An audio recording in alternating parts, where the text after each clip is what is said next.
Ok, Parashat Hashavua, Parashat Lech Lecha. Alors, Abraham, c'est intéressant déjà qu'il y a des passages qui ne sont pas écrits, on va en reparler tout à l'heure. Le fameux, vous savez qu'Abraham il va vivre 10 épreuves, donc Abraham il est maintenant, on est à succession de Noach jusqu'à Abraham, pas de choses très intéressantes à dire, à part que la terre elle s'est encore pervertie. Et le premier qui enfin vraiment est un tzaddik, vraiment Hachem il l'aime, vraiment Hachem va le choisir, c'est Abraham. À cette époque il s'appelle Avram, et pas encore Abraham. Et Akadosh Baruch Hu va lui demander, va se dévoiler devant lui, et il va lui dire viens, suis-moi. Où ça, c'est pas précisé. Donc Abraham le suit vers une terre prometteuse, la terre promise, mais il ne sait pas c'est où. Il lui dit pas Hachem où est-ce que tu vas. Et Hachem lui fait par là une épreuve de vérifier est-ce qu'il a totalement confiance en lui. Il arrive en terre d'Israël et j'ai lu même un commentaire qui disait c'était la première fois de l'histoire que la terre d'Israël a eu la famine. Quand c'était Abraham. Abraham arrive, tout de suite, la famine. Hachem fait un test. Je lui ai promis une belle terre. Il pourrait critiquer et voir que c'est ça la belle terre que tu m'as promis en héritage et finalement c'est une terre où il y a la famine. Abraham il dit rien, il descend en Égypte. Sur la route, il se rend compte de quelque chose. Sarah est belle. Sarah est très belle. Jusqu'à maintenant c'est écrit, il s'était pas rendu compte. Et là sur le voyage ça lui a permis de se rendre compte et il s'est dit c'est un danger pour moi d'aller là-bas. Pourquoi? Parce que ouais. Comment il n'a pas pu se rendre compte alors qu'il était dans Ouais, mais c'était des gens très pudiques. Très pudiques. Même dans leur vie privée, un couple il doit être pudique. Après, c'est clair qu'on n'est pas au niveau d'Abraham, mais au niveau d'Abraham, même dans la vie très privée, très intime, ils étaient ultra pudiques. Ouais. Alors quand il dit pourquoi il s'est marié avec elle s'il ne voyait pas son visage? Il s'est marié, il s'est pas rendu compte à quel point elle était belle. Ça veut pas dire qu'il a pas vu son visage du tout. Elle était pas voilée chez nous, ça n'existe pas ça. Mais il s'est pas rendu compte à quel point par rapport aux autres, elle était d'un cran au-dessus. C'est ça, donc en gros, il a pas vu beaucoup de femmes pour savoir qu'elle était belle. C'est sûr qu'il faisait pas attention aux autres femmes, ça c'est clair que ça Abraham. Mais même, il s'est pas rendu compte de la différence que quand Sarah, les gens la voient, tout le monde disait mais quelle belle femme. Elle avait une beauté extraordinaire. Donc il arrive en Égypte, il est sur la route, il se dit c'est des Rishaïm. Et une femme aussi belle, il y en a pas dans tout le pays d'Égypte. Donc qu'est-ce qu'ils vont faire en la voyant? Ils vont tous vouloir se marier avec elle. Et qu'est-ce qu'ils vont faire à Abraham? Puisque Abraham c'est son mari, alors ils vont vouloir le tuer. Abraham il a eu peur, entre guillemets. Alors il y a toute une raison pour ça, il y a toute une raison. Mais on en a parlé l'année dernière, pourquoi il avait fait ça, pourquoi il avait mis entre guillemets Sarah en péril. Il y a tout un passage sur ça. Mais il va dire regarde ce qu'on va faire. On va dire que t'es ma sœur. Comme ça, ils vont pas me tuer. Et ils vont croire que tu es libre. Et au moins, on est tranquille. Et bon, Hachem Yazor.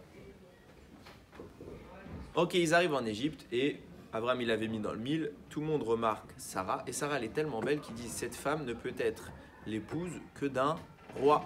Donc, ils en parlent tout de suite au roi. Et la rumeur se fait savoir. Il demande à Abraham, t'es qui? Et Abraham, il dit, c'est ma sœur. Je suis son frère. Ok, super. Faites venir Sarah dans les quartiers du roi. Et on va faire le mariage Sarah avec le roi. Et il y a écrit dans la Torah, Hachem, il empêchait tout le monde de s'approcher de Sarah. Dès que quelqu'un, il voulait approcher Sarah, il y avait un ange, il lui disait frappe, et il frappait. Et personne ne pouvait s'attaquer à Sarah. Et même le roi, il n'a même pas pu mettre un doigt sur Sarah. Le roi comprend tout de suite qu'il y a un problème. Qu'est-ce qu'il dit? Il va voir Abraham, il dit, tu m'as menti, c'est ta femme. Il lui dit oui c'est ma femme. Il dit pourquoi tu m'as menti? Alors Abraham il lui explique. Je n'avais pas confiance, j'avais un peu peur. Alors j'ai préféré dire que c'était ma sœur. Qu'est-ce qu'il fait le roi? Il les renvoie. Partez, il les renvoie avec de grandes richesses. Et il leur fait même un cadeau. Qui? Agar. Agar la fille du roi. Le roi il a vu Pharaon. Il a vu qui était Abraham. Il a vu que dès qu'il y a un souci pour Abraham, Hachem intervient. Il dit cet homme c'est le plus grand de la terre. Vaut mieux que ma fille soit la servante d'Abraham que la princesse d'Égypte. Il lui a donné sa fille en tant que servante. Agar. Lui aussi, c'est un sadique. Hein, parce que non, alors on va voir que c'est pas si un sadique que ça, parce que déjà il n'a pas fait de tchouva. Ok. Alors il n'a pas voulu faire après de problème à Abraham. De toute façon, il n'avait pas intérêt, il a très vite compris. Donc il va tout de suite remettre les choses au clair. Il va lui dire tout va bien entre nous. Shalom. Mais il l'a dégagé. C'est comme ça que tu accueilles l'élu de Dieu. Tu le dégages. Et on va voir que dans les parachutes d'après, il y a Avimelech. Lui, il va avoir la même histoire que Sarah. Avec Sarah, il va croire que c'était sa sœur. Donc il va vouloir se marier avec elle. Ils vont être punis. Donc Hachem, il va leur envoyer des plaies. Et tout de suite, il va dire, pourquoi tu m'as pas dit? Même histoire que Pharaon, sauf que lui, il va pas renvoyer Abraham. Il va faire une alliance avec lui. Tout va bien entre nous. Tu es ici chez toi. Avec Avimelech et Abraham. Même histoire. Il y a eu la même histoire. Mais lui, il ne va pas renvoyer Abraham. Il va dire, l'élu de Dieu, on le renvoie. On ne renvoie pas l'élu de Dieu. Bon, après, il va y avoir un petit brouille entre eux, plus tard. Mais en attendant, à ce moment-là, il a mieux agi que Pharaon. Donc, on voit que Pharaon, il n'a pas eu la meilleure, la plus noble des attitudes. C'est pas Pharaon, c'est pas les mêmes. Non, c'est un autre pays. C'était retour en Israël. Quand Abraham, il va retourner en Israël. On y viendra. Bezrat Hashem. Donc, à ce moment-là, déjà, il y avait Lot avec eux. Et Lot, c'est pas le plus sadique qu'on connaisse, sauf que là, il va avoir une mitzvah. Il va se taire. Il aurait pu dire la vérité aux gens. Dire non, non, non, non, non, non, non. Abraham, c'est pas le frère de Sarah, c'est le mari. Il n'a pas dit, donc déjà, il a eu un scout, il s'est tué. L'histoire continue. Abraham donc s'en va avec de grandes richesses, alors qu'il n'était pas encore très riche. Et il revient maintenant en Eretz Israël, ça y est, il est tranquille. Arrivé en Israël, il a un problème entre lui et Lot. C'est quoi le problème? Hachem a promis Israël à Abraham. Donc à qui elle appartient Israël? Faux. Faux. Elle n'appartient pas à Abraham, parce qu'Hachem ne lui a pas encore donné. C'est nous qui allons en prendre la possession plus tard, à l'époque de Yoshua, mais Hachem ne te l'a pas donné, il te l'a promise à ta descendance, mais toi il t'a rien donné encore. Donc Israël n'est pas à toi. Preuve en est, quand, petit 1 parachat de cette semaine, et petit 2, quand on va voir Chaye et Sarah, quand Sarah malheureusement elle va décéder, Abraham va acheter le terrain de Marat à Marpella. Il aurait pu dire c'est à moi, donc j'enterre ma femme là-bas, c'est chez moi. Il l'a acheté, disant c'est pas à moi. Bien que plus tard Hachem il va me le donner et il y a une raison pourquoi il a fait ça. Il a voulu retirer tous les arguments d'Égoïm, mais il l'a acheté. Pareil ici. Il y a les bergers d'Abraham et les bergers de Lot qui commencent à se disputer. Pourquoi? Ils ont un troupeau énorme. Abraham est devenu Blainara, Hachem il lui a donné la bracha. Ils ont un immense troupeau et les bergers de Lot ils commencent à se dire on va faire paître notre troupeau dans les terres d'Israël. Pourquoi? Puisque Israël, regardez jusqu'où il est allé Lot. Puisque Israël va être donné à Abraham. Abraham n'a pas d'enfant, donc qui va hériter? Lot. Puisque donc dans l'avenir Israël appartiendra à Lot, alors on peut se permettre de manger dans les terrains d'Israël. Les bergers d'Abraham ils mettaient des muselières. Ils disaient pourquoi? C'est vrai que dans le futur ce sera à nous, mais dans le présent c'est pas encore à nous. Si maintenant j'achète une voiture, mais j'ai pas encore payé, je vais la prendre. J'ai pas encore payé. Est-ce qu'elle est à moi? Non. Est-ce qu'on me l'a donnée? Tant que le propriétaire de la voiture ne me l'a pas encore donnée, j'ai pas fait l'acquisition. J'ai le droit de prendre et de rouler avec. J'ai pas le droit. Pareil, Israël, c'est pas à nous. Abraham, il commence à se disputer. Enfin, les bergers se disputent. Ça remonte jusqu'à Abraham. Abraham, il dit écoute, il est pas bon qu'on reste ensemble. On se sépare. Si toi tu vas à gauche, moi je vais à droite. Si tu vas à droite, je vais à gauche. Où tu veux, tu vas. C'est toi qui choisis. Moi, je te laisse toute la terre devant toi. Choisis où tu veux. Que choisis? Lot, Sdom. La terre de Sdom. Ok, Abraham, il va à l'opposé. Le temps passe et la Torah nous raconte un passage et c'est sur ça que je veux m'arrêter maintenant. Il y a 5 rois qui vont faire la guerre contre 4 rois. 4 rois très puissants et ils étaient les chefs. C'était un peu les 5 rois, ils étaient un peu soumis à ces 4 rois-là. Mais à un moment, ils en ont eu marre. Ils ont dit de toute façon, nous aussi on est des armées, nous aussi on est des royautés, nous aussi on veut notre liberté, donc on va faire la guerre contre les croix. De toute façon, on est plus. Parce qu'on est 5 rois. Ils vont nous embêter 4 rois. Allez, on va les ratatiner. 4 pays contre 5 pays. Normalement, s'ils sont de puissance à peu près égale, les 5 pays l'emportent. Ils vont commencer à livrer bataille contre les 4 rois. Et les 4 rois, ils étaient tellement puissants qu'ils vont mater la rébellion. Ils vont gagner. et ils vont assujettir les 5 rois. Et dans les rois, il y avait le roi de Sdom, la ville où habite maintenant Lot. Et ils vont attraper Lot. Il y a un émissaire qui va venir voir Abraham. Alors il y a 2 avis pour c'est qui cet émissaire-là. Il y a un avis, le plus connu et le plus répété, c'est Og. Og, c'est qui? Og, ce sera plus tard le roi de la ville de Bashan quand Moshe Rabbeinu va aller se battre contre lui, mais c'est un rescapé du Maboul. Il y a écrit dans le Midrash, il y a un géant qui s'est accroché à la Teva pendant tout le temps du Maboul et il a survécu. C'est qui? C'est Og. La Teva, c'est l'arche de Noach. Il s'est accroché, il flottait avec et il a été sauvé comme ça. Et pourquoi il s'appelle Og? Parce que là, à ce moment-là, il a été battu, ce roi, par les 4 rois là-bas. Il s'est échappé et il s'est dirigé vers Abraham. Il a dit, de toute façon, personne ne peut battre ces 4 rois. Même Abraham, il ne pourra pas lui battre. Alors qu'est-ce que je vais aller dire à Abraham que son neveu Lot, il a été pris en captif. Et Abraham, il va aller pour aller libérer Lot et il va mourir là-bas. Et qu'est-ce qui sera bien pour moi? C'est que Lot, c'est le neveu d'Abraham, hein, je l'ai dit tout à l'heure. C'est le fils de son frère Haran. Ok, on va y revenir dans 5 minutes. Je disais donc, comme ça, il va se passer quoi? Abraham va mourir et Sarah va redevenir célibataire. Moi, je vais me marier avec Sarah. Pour ça, il a fait ça. Alors, c'est écrit dans le Rashi, plus tard, Og, toute la volonté qu'il a eue, c'était quoi? C'était de se marier avec Sarah. En fait, Abraham, il en a rien à faire. Lot, il en a rien à faire.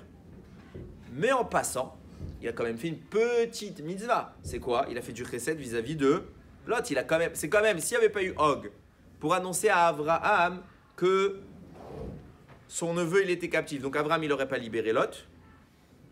Et Lot serait mort. Donc il a fait une mitzvah qui s'appelle Gmilut Chassadim. Il a procuré du bien. Mais il voulait pas. Il voulait pas. Mais il a fait une mitzvah quand même. Il avait un intérêt derrière. Même ce petit détail-là, microscopique, a fait peur à Moshe.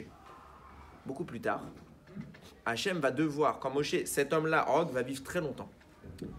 Il va être roi de la ville de Bashan. Og Melech Bashan. Et Moshe doit conquérir cette ville-là. On va livrer bataille. Moshe a peur. Quoi? De quoi? D'une mitzvah. Il a dit, lui, il a une mitzvah. Il y a très longtemps, il a aidé notre ancêtre Abraham. Il a une mitzvah. Peut-être que cette mitzvah va le protéger. Hachem, il a dû venir voir en personne Moshe, lui dire, t'inquiète pas. De même que tu as battu le roi qui s'appelait Sichon, je te ferai gagner contre Og. Si Hachem n'avait pas rassuré Moshe, Moshe était inquiet, peut-être qu'on va perdre. Parce qu'il a une mitzvah. Et d'ailleurs, c'est intéressant, pourquoi il s'appelle Og? J'ai lu. C'est un commentaire qui s'appelle Nechmad Lamaré, pardon. Il écrit qu'au moment où est venu cet homme Og, pour dire à Abraham de venir libérer Lot, c'était quel jour? C'était Pessah. Et à ce moment-là, Sarah, elle était en train de pétrir les matzot. Et on l'appelle ça ougot, des fois des gâteaux. Mais les matzot, c'est pas des gâteaux, parce que ça touche au goût du gâteau, mais c'était la fête de Pessah. Et comme elle était en train de pétrir des ougot, des gâteaux, alors on l'a appelé Og. La Torah l'a choisi de l'appeler Og pour nous faire une allusion que c'était le moment de Pessah. Il y a un autre avis, c'est le Pirkei des Rabbi Eliezer, qui dit que c'était pas Og, c'était l'ange Michael.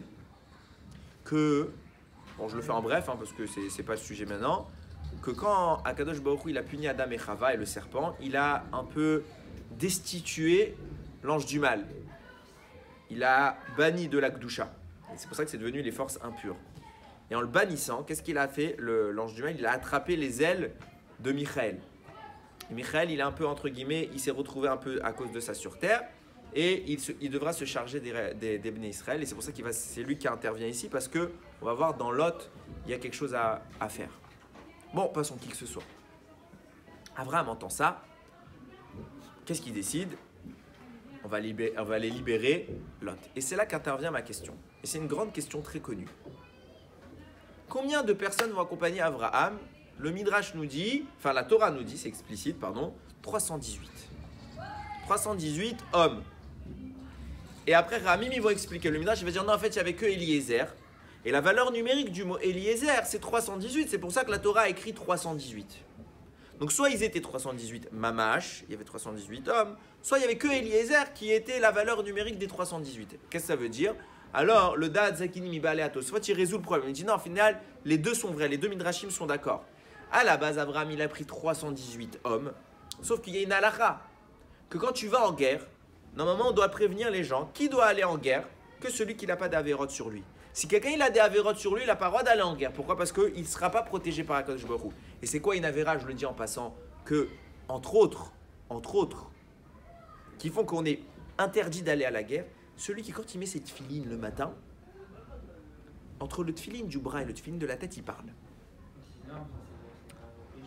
Ouais, alors je parle même pas de ceux que Chas Vesham, ils mettent pas les tefilines.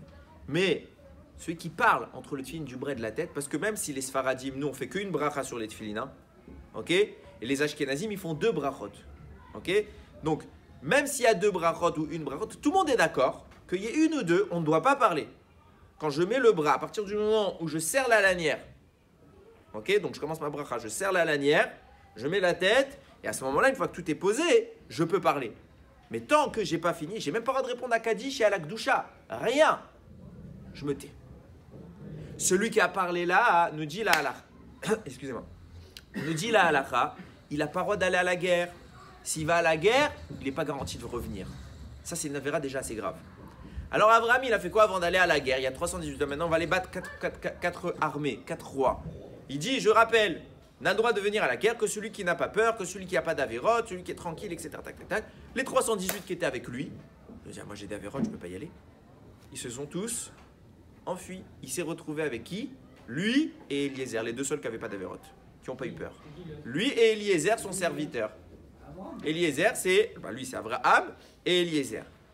Et la Gemara et le Da'at Zekenim, il explique, Hachem il a dit, puisqu'ils t'ont tous abandonné, Chayecha, de par ta vie, que les forces des 318 hommes qui étaient censés t'accompagner, je la transfère chez qui? Chez ton serviteur Eliezer, qu'à lui tout seul, il fera 318. La valeur numérique de Eliezer, 318. Il avait la force des 318. Super. 318 contre une armée? 4 armées. Déjà, une armée, tu te fais ratatiner. Même si elle n'est pas très experte. Une armée, un roi, un pays. 4 armées qui en ont vaincu 5.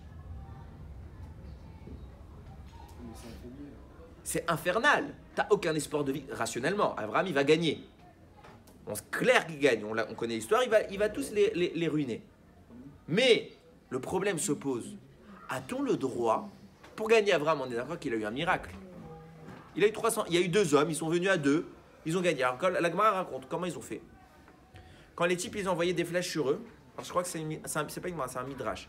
Quand ils envoyaient des flèches sur Abraham, les flèches, elles se transformaient en terre, de la poussière. Ça tombait par terre, ça faisait rien. Abraham, qu'est-ce qu'il faisait? Lui, il venait sans armes. Par contre, lui, il prenait de la terre, il leur envoyait. Ça se transformait en flèches. Et il tuait tout le monde, de loin.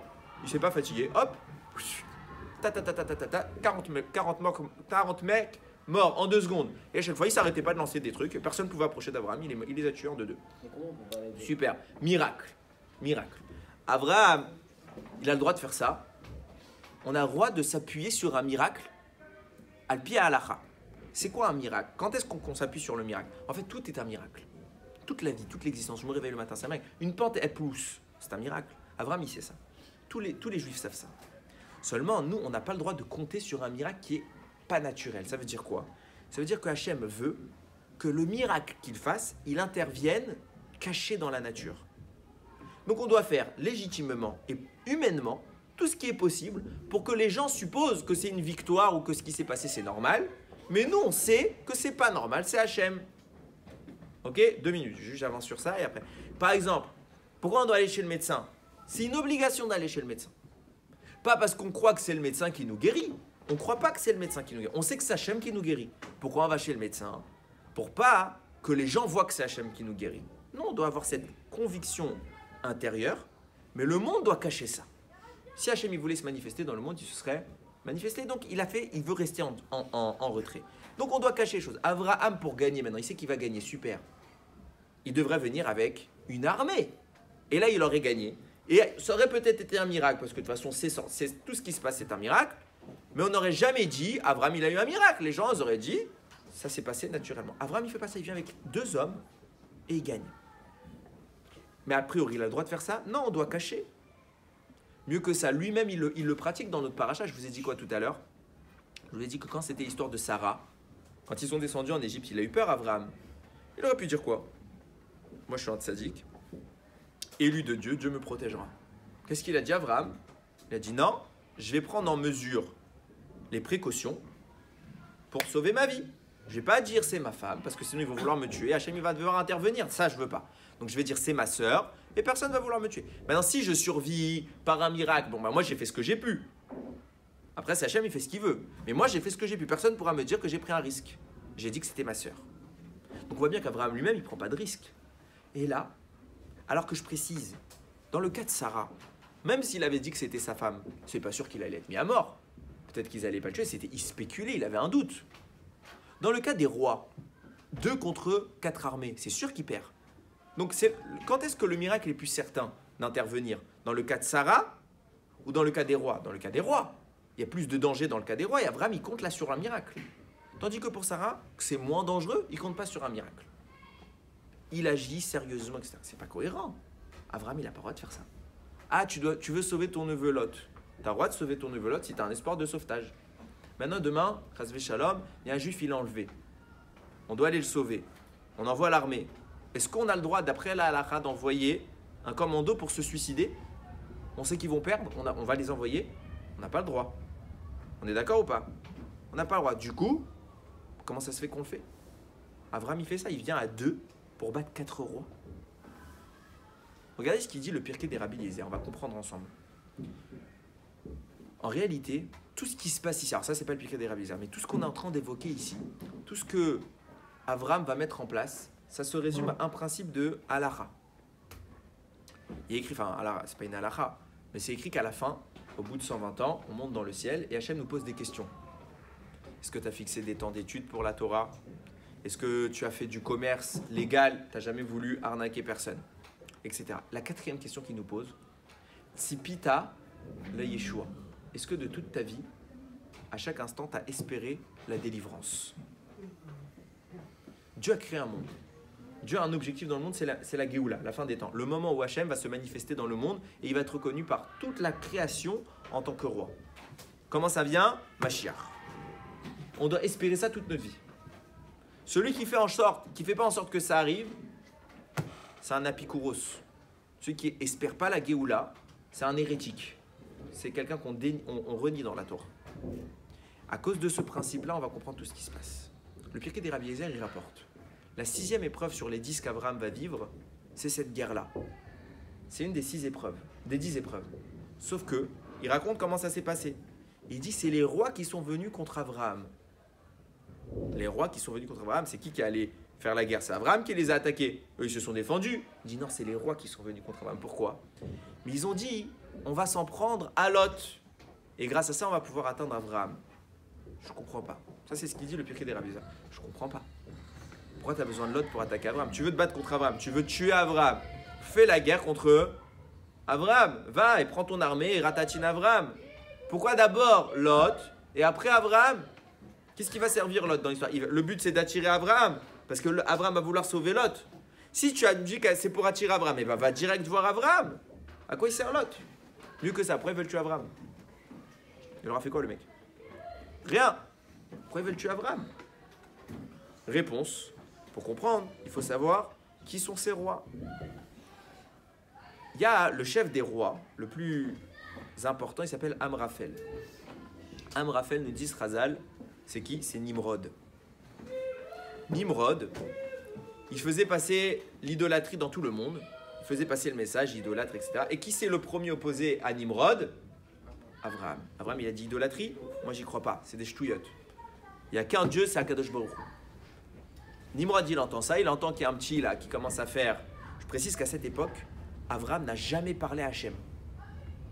Il a découvert Hachem intellectuellement, mais il n'a jamais encore parlé à Abraham avec Akadosh Baruch Hu. Donc, c'est pas genre c'est facile.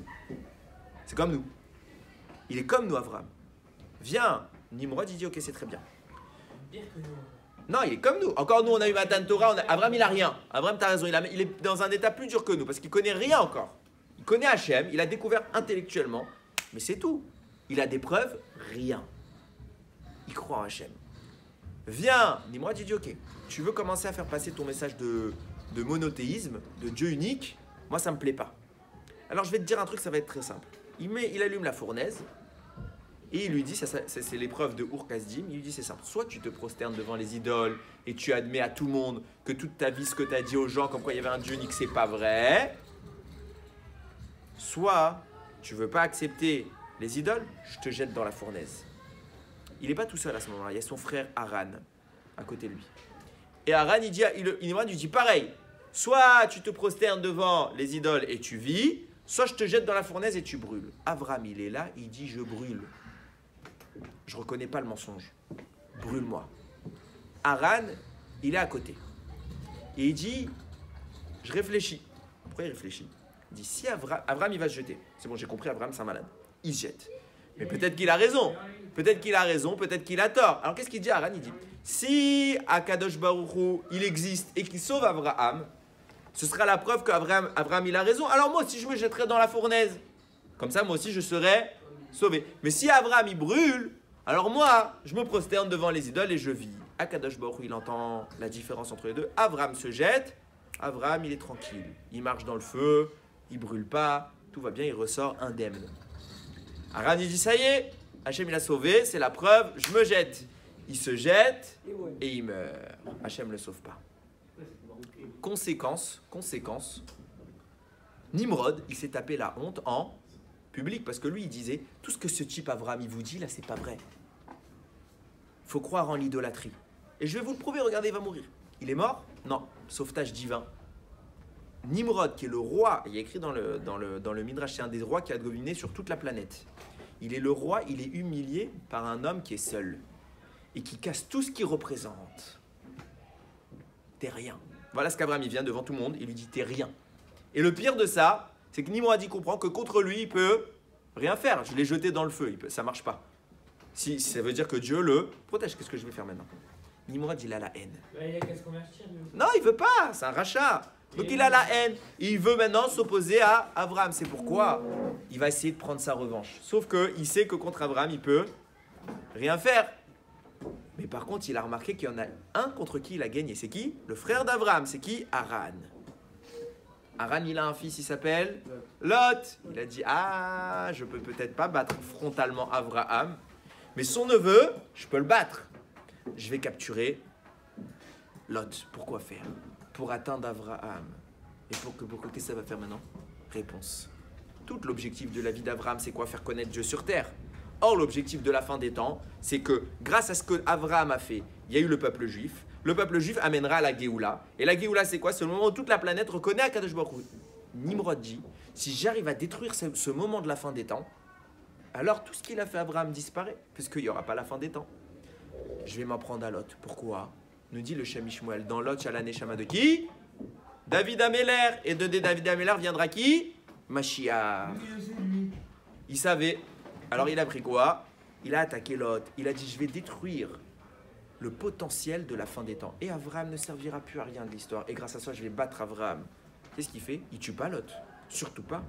Parce que s'il tue Lot, bon, il est mort. Il va se réincarner plus tard. Et la Neshama de David, elle va redescendre avec. Et peut-être qu'elle va être liée. Mais il le prend en capture. Pourquoi capture? C'est pas capture, genre je le mets en prison. Je le rends captif des forces du mal. Déjà, la Neshama de David, elle est enfermée par les forces du mal. Maintenant, on veut, nous les forces du mal, on veut garder cette Neshama pour être sûr que jamais elle viendra. Parce que si elle vient, Mashiach il vient, un des temps. On la garde captive. De quoi? Des forces du mal. Et c'est pour ça qu'ils la gardent. Ils n'ont pas dit qu'ils vont attaquer Abraham. Ils veulent s'en prendre à Abraham. Mais ils ont livré bataille contre Abraham. Ils ont été l'attaquer? Non. Ils ont pris Lot. Pourquoi? Ça suffit. Maintenant qu'on a gardé Lot et qu'on va garder cette Neshama positive du Mashiach emprisonnée dans les forces du mal, ça y est, on a gagné la guerre. Abraham, t'as perdu.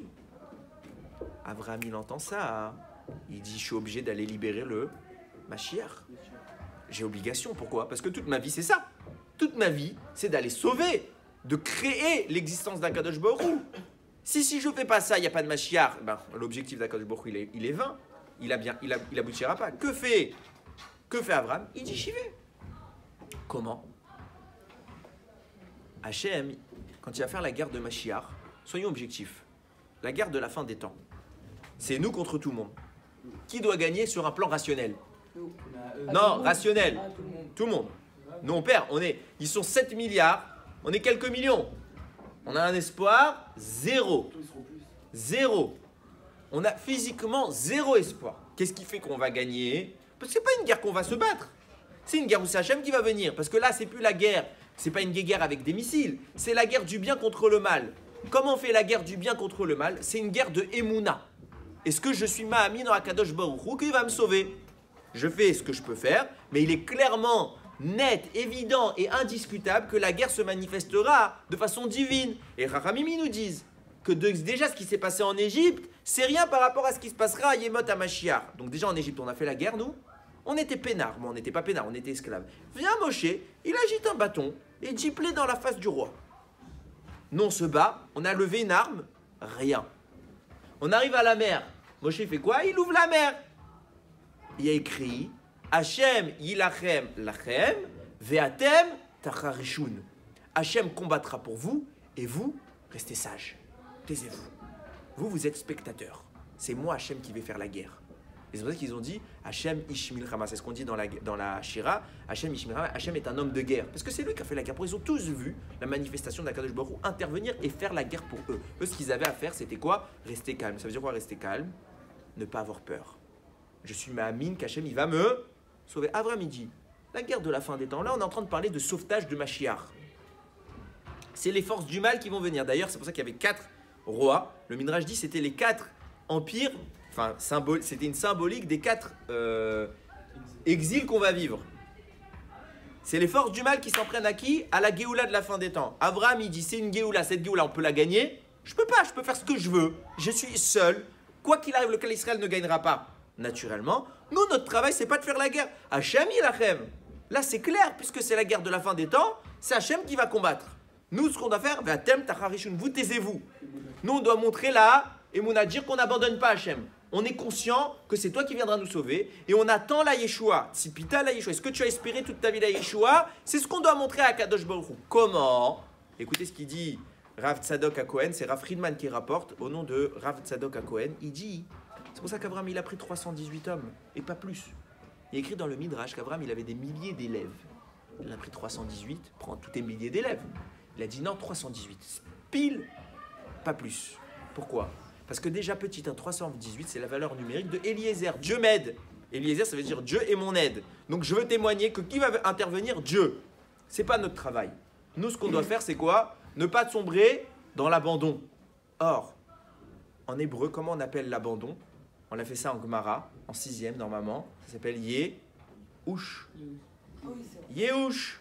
Yehush, ça s'appelle, quand je fais Yehush, j'abandonne quelque chose. Si je fais Yehush, je perds espoir de retrouver un objet.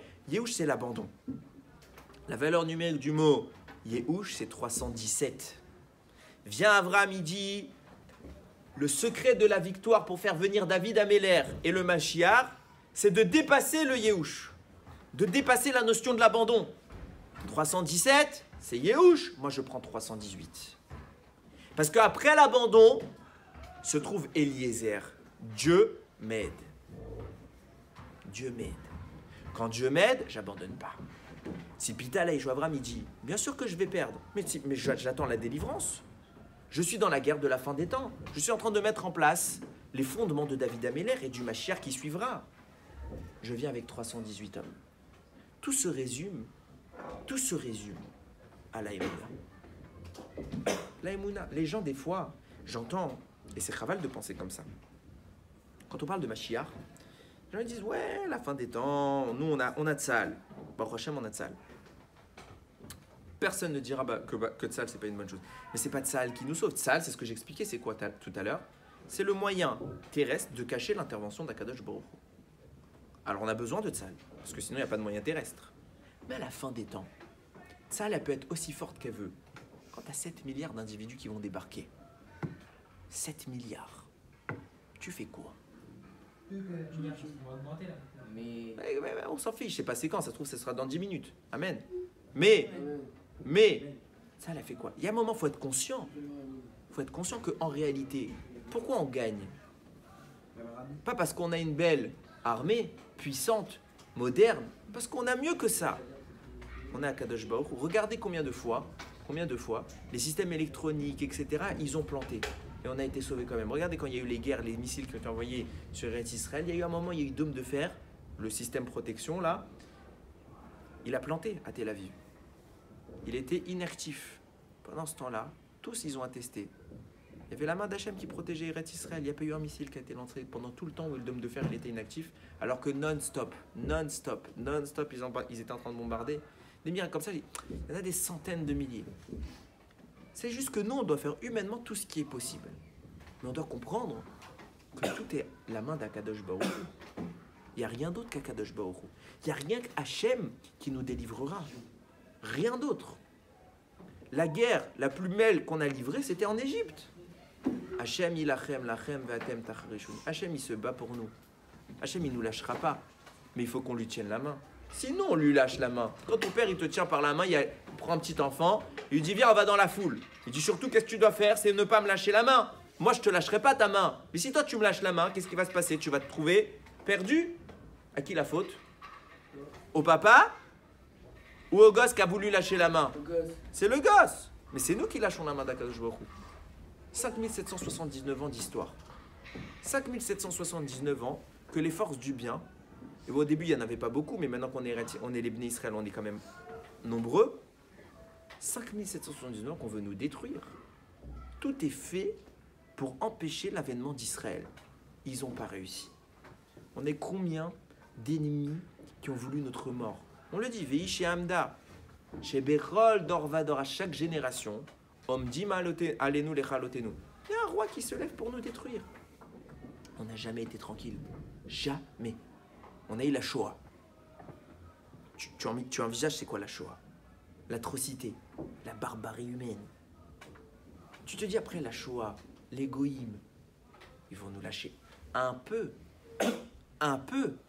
Laissez-nous. C'est bon, vous venez de faire quelque chose d'atroce. Vous avez admis que c'était atroce. Vous vous arrêtez quand même. Non. On a eu Eretz Israël 3 ans après la Shoah. Israël s'est créé sur des guerres. Alors vous allez me dire c'était les musulmans, mais je m'en fiche, c'est les goïms. Il n'y a pas un moment de répit. D'où que vienne le problème? Il n'y a pas un moment de répit. Pourquoi? Parce qu'on veut nous détruire. Qu'est-ce qui fait qu'on est là? Veillez chez Hamda, Hachem il est là. C'est Hachem ilachem, lachem, c'est Hachem qui fait qu'on est. Ah, on a eu des morts, on a eu tout ce que tu veux. Mais Hachem il est là. Il nous tient la main. 5779 ans. Ça fait combien de temps que nous on lui a lâché sa main? Ah, par contre, pour aller en Eretz Israël en été, dire c'est notre pays, on aime, et c'est des pourritures, les goïms qui veulent nous prendre notre pays, etc. C'est vrai. Mais quelle bande d'hypocrites on fait? Quelle bande d'hypocrites? Si un jour, il y a un mort en Israël, un mort, un papa qui rentre pas, c'est parce que nous, on ne mérite pas que Hachem les protège. Si nous, on était des tzadikim, ce serait pas mort. Faut pas croire que c'est lui le rachat. C'est pas systématiquement lui. On prend tous pour le Ham Israël. 5779 ans qui tend la main et nous on l'a lâché. Et on attend tous, on dit tous, ouais, Mashiach, we want Mashiach, no. Non, c'est pas des blagues ce que je dis. On le veut ou on veut pas? La question de savoir si on veut Mashiach, bah c'est simple. Ça se résume en une attitude. Une attitude. Ne pas lâcher la main d'Akadosh Baruch Hu. Tu lâches pas la main d'Hachem, Hachem ilachem lachem vatem tacharishun. Hachem il fera la guerre pour nous et nous on restera tranquillement à regarder. À regarder quoi? Au travers de la Emouna. Si je suis Mahamine, Hachem il va me sauver. Mais c'est dur. C'est dur, t'as raison, c'est dur. Alors qu'est-ce qu'on fait quand c'est dur? Je l'ai dit 100 fois, Alors je sais même pas si même moi je suis assez fort pour faire ça. Mais ce qui est clair, c'est qu'il y a qu'un secret pour créer une relation avec Akadosh Baruch Hu. Il y a un secret, c'est l'effort. Tu peux pas aimer une chose que tu ne connais pas. Je te dis un nouveau téléphone qui sort. Point. Tu vas l'acheter? Non. Il y a un nouveau téléphone. Tu sais pas c'est quoi? Je te dis, tu sais, dans le téléphone, il y aura telle caméra, il y aura telle fonction, et puis telle fonction, et telle fonction, et telle fonction. Et là, tu commences à définir. Là, tu commences à connaître c'est quoi ce téléphone. Tu dis, ah, celui-là, il me plaît. Oui. Sinon, non. Demain, tu vas te marier. J'ai une fille pour toi. Point. j'ai une fille, je te connais, j'ai une fille pour toi. Tu vas te marier demain, on fixe le mariage, je te dis quoi? Tu vas te faire un œuf. Maintenant, je commence à te dire, avant de la rencontrer, tu sais, elle est comme ci, elle est comme ça, elle a telle qualité, telle qualité, telle qualité. Ah, là, ton oreille elle commence à écouter, tu commences un peu à savoir de quoi on parle. Tu dis, je veux en savoir plus. Et là, tu vas vouloir la rencontrer. Et là, tu vas vouloir te marier. Mais pas avant. Hachem. On vous dit quoi d'Hachem? Vous savez quoi d'Hachem? On vous dit, oui, il est parfait, il est gentil, il nous aime, il nous protège, il fait des miracles. Et vous, vous arrêtez là. Vous connaissez Hachem? On connaît, nous, Akadosh Baruch Hu, c'est quoi Akadosh Baruch Hu? Le seul moyen, il n'y a qu'un moyen de le connaître. Aussi peu qu'on puisse le connaître. Mais il n'y a qu'un moyen. Il nous a décrit qui il est. Il a écrit tout un livre sur lui. Qui je suis. Pourquoi il nous a dit ça? Pour qu'on fasse des mitzvot, qu'on soit juste des toutous? Mais non, mais tu peux pas m'aimer si tu ne me connais pas. Alors je suis obligé de me présenter. Il a écrit sa Torah. La Torah, c'est quoi? C'est la présentation d'Akadosh Baruch Hu. Comment le rencontrer? Comment m'approcher de lui? Et quand tu connais Akadosh Baruch Hu, et plus tu le connais, plus tu l'aimes. Pourquoi? Parce que tu vas t'approcher d'un peu, tu vas connaître, tu vas sentir, tu vas vibrer. Tu vas faire des efforts. Même ta femme, tu la rencontres demain. Bezrat Hashem. Tu l'aimes pas encore. C'est pas vrai. C'est pas vrai. Tu l'aimes quand tu feras des choses pour elle et qu'elle fera des choses pour toi. Là, tu l'aimes. Là, tu commences à sentir quelque chose. Parce que le don, c'est ce qui crée la relation. C'est pour ça que les parents, ils aiment leurs enfants. Parce que les enfants, c'est une torture. Alors on les aime. Parce qu'on doit sacrifier pour eux. Sacrifier notre sommeil, notre temps libre, nos envies personnelles, nos ambitions. On les confie pour nos enfants. On doit faire des sacrifices pour avoir des enfants. Ah, ils nous ont enlevé tant de choses. Alors on les aime. Et je vous donne la preuve. C'est toujours la même preuve. Je l'ai déjà dit 100 fois. Faites un cadeau à quelqu'un. C'est quoi un cadeau? C'est moi, j'ai de l'argent. Moi. À moi l'argent. Il n'est à personne d'autre qu'à moi. Je le prends, je l'enlève, j'achète quelque chose, que peut-être même cette chose je la veux, et je la donne à quelqu'un. Je gagne quoi? Rien, je perds de l'argent. C'est stupide d'offrir un cadeau. Faites ça, vous allez voir, quand vous allez donner le cadeau, vous êtes content. Vous êtes content. Regardez, sentez, quand vous êtes le cadeau, vous allez le faire bien, beau paquet cadeau. Vous êtes impatient de le donner. Moi, des fois, quand j'achète un cadeau à ma femme, etc., des fois, je veux l'acheter pour les fêtes. Il y a une mitzvah d'acheter un truc à la femme pour les fêtes. Des fois, je l'achète 2-3 jours avant, j'arrive pas à attendre. Je lui donne avant. Je lui dis, bon, c'est pour la fête que je t'achète. Mais c'est plus classe de lui donner le jour de la fête. Je suis tellement impatient que je lui donne. Pourquoi? C'est débile, t'as perdu de l'argent. T'as perdu de l'argent. Avec cet argent, t'aurais pu te faire des kiffs personnels. Non, je le fais pas pour moi, je le fais pour quelqu'un d'autre. Je fais un cadeau. Je perds de l'argent, je suis heureux. C'est comme ça qu'on aime Hachem. On fait des efforts, on sacrifie des choses. Ah, je sacrifie, je vais perdre? Non, je vais gagner. C'est quoi ces sacrifices? Ça s'appelle la Torah et les mitzvot. La Torah, c'est qui il est. Les mitzvot, c'est comment l'atteindre. Quand tu as fait ça, Hachem ilachem lachem, ve'atem tacharishud. Il n'y a pas d'abandon, il n'y a pas de rien, il n'y a pas de victoire physique. Hachem, il combat pour toi. Toi, tu te tais et tu dis à une seule chose à Hachem, je t'aime. Quand tu lui dis je t'aime, lui aussi il te répond je t'aime. Tu crois que s'il t'aime, il va te lâcher? C'est sûr qu'il nous sauvera. Baruch Adonai Leolam. Amen.